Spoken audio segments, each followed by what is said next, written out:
אני מחזיק לפניי מסמך של האו"ם, New World Order, UN Agenda. אני אומר לכם ישר את התרגום. סדר עולמי חדש של האו"ם בין השנים 2021 עד 2030. לא תאמינו מה שתשמעו. תתכוננו. קחו אוויר, תנשמו, ואל תתייאשו, יש אלוהים למעלה. דבר ראשון, בין השנים האלה תהיה ממשלה עולמית אחת, מטבע עולמי חסר מזומנים, בנק מרכזי עולמי, צבא עולמי אחד,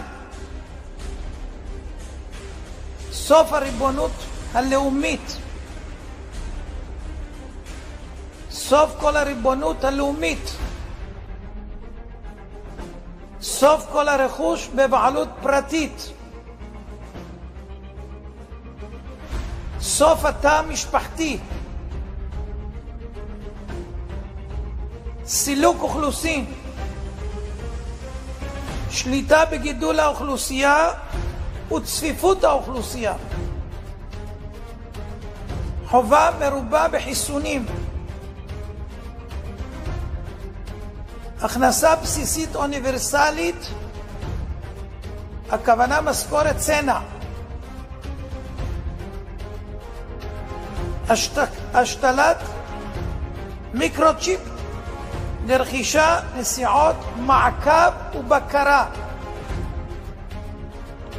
יישום מערכת אשראי חברתית עולמית כמו שיש לסין, טריליוני מועמדים המחוברים למערכת הניטור G5,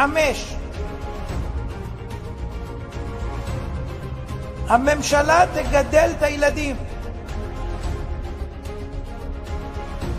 בתי ספר ואוניברסיטאות בבעלות ממשלתית,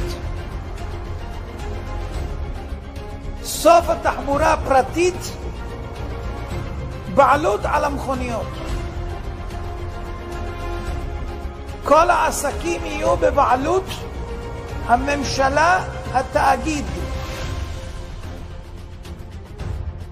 הגבלה על מה שלא חיוני בטיסות,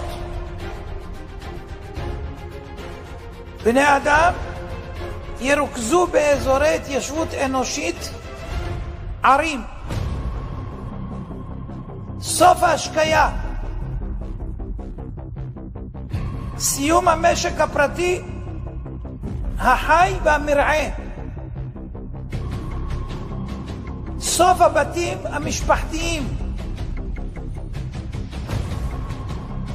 שימוש מוגבל בקרקע המשרתת צרכים אנושיים, איסור של תרופות טבעיות שאינן סינתטיות ורפואה נוטורופטית, וסוף דלק מאובנים. עד כאן המסמך. מי שמבין, אנחנו נתגעגע לפרעה,